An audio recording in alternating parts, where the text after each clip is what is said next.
पूर्व प्रधानमंत्री शेख हसीना के इस्तीफे और देश छोड़ने के बाद देश राजनीतिक संकटों से घिरा हुआ है।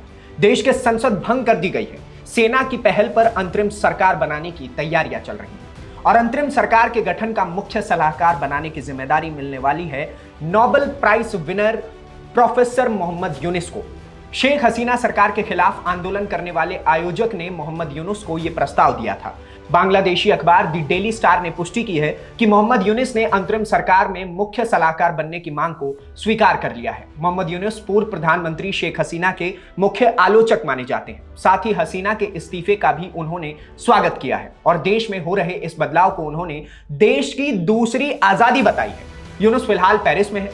वहां ओलंपिक गेम्स में स्पेशल गेस्ट के तौर पर उनको बुलाया गया था, लेकिन अपने इलाज के लिए वो अभी भी वहीं रुके हुए हैं। मीडिया रिपोर्ट्स का कहना है कि मौजूदा स्थिति को देखते हुए यूनुस कभी भी बांग्लादेश लौट सकते हैं। यूनुस ने इस मामले को लेकर कहा कि छात्रों ने बहुत कुछ भुगता है। अगर छात्रों ने इतना त्याग किया है, अगर देश के लोगों ने इतना त्याग किया, तो मेरी भी कुछ जिम्मेदारी है। तभी मैंने छात्रों से कहा कि मैं जिम्मेदारी लेने के लिए तैयार हूं। मोहम्मद यूनुस को बांग्लादेश में ग्रामीण बैंक के शुरुआत का श्रेय मिलता है। ये बैंक गरीबों को छोटा मोटा कर्ज देती है, बदले में कुछ गिरवी रखने की मजबूरी भी नहीं होती है। यही वजह है कि यूनुस बांग्लादेश में खासे लोकप्रिय हुए। उन्हें गरीबों का मसीहा तक कहा जाता है। 84 साल के यूनुस का जन्म 28 जून 1940 को हुआ था, यानी कि उस समय के अविभाजित भारत में। अपने माता पिता के 9 बच्चों में वो सबसे बड़े बेटे हैं। उनके पिता पेशे से जोहारी थे। बाद में 1971 में जब बांग्लादेश आजाद हुआ तो उस समय वो अमेरिका की यूनिवर्सिटी में बतौर प्रोफेसर काम कर रहे थे। बाद में 1972 में वो वापस लौटे। 1974 में बांग्लादेश में भयंकर अकाल पड़ा। यूनुस इस समय अपने स्टूडेंट्स से किसानों की मदद करने के लिए कहा करते थे, लेकिन यह फैसला उनका बहुत कारगर नहीं रहा। यूनुस को समझ आया कि इतने से कुछ नहीं होगा, क्योंकि अधिकतर किसानों के पास कोई संपत्ति नहीं है। यूनुस ने माइक्रो फाइनेंस शुरू किया। शुरुआत में किसानों को 20 से $25 तक की मदद की। यह मॉडल इतना पॉपुलर हो गया कि 1983 में बांग्लादेश सरकार ने इनको राष्ट्रीयकरण कर दिया और इस तरह यूनुस के द्वारा ग्रामीण बैंकों की स्थापना हुई।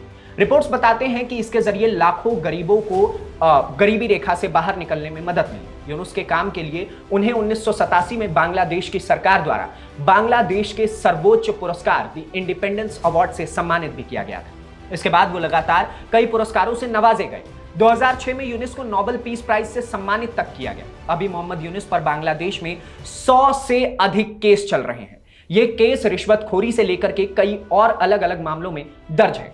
हालांकि इनमें से किसी मामले में उन्हें अभी तक जेल नहीं हुई है। एक तरफ पूरी दुनिया उन्हें गरीबों का मसीहे के रूप में देखती है, तो वहीं दूसरी तरफ बांग्लादेश के पूर्व प्रधानमंत्री शेख हसीना उन्हें गरीबों का खून चूसने वाली बताती आई है।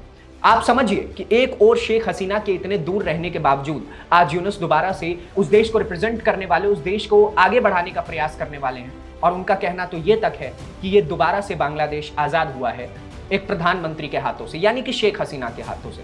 तो आप समझ सकते हैं कि इन दोनों की आपस में दूरी कितनी ज्यादा है और यही कारण है कि उन्हें प्रधानमंत्री के मुख्य सलाहकार के लिए अंतरिम सरकार में मुख्य सलाहकार के लिए चुना भी गया है। बाकी आपके हिस्से की राय क्या है बांग्लादेश में जो कुछ भी हो रहा है उसको लेकर के हमें कमेंट बॉक्स में जरूर बताएं। अगली वीडियो में आपसे फिर से मुलाकात होगी, तब तक के लिए दीजिए इजाजत। धन्यवाद, नमस्कार, जय हिंद।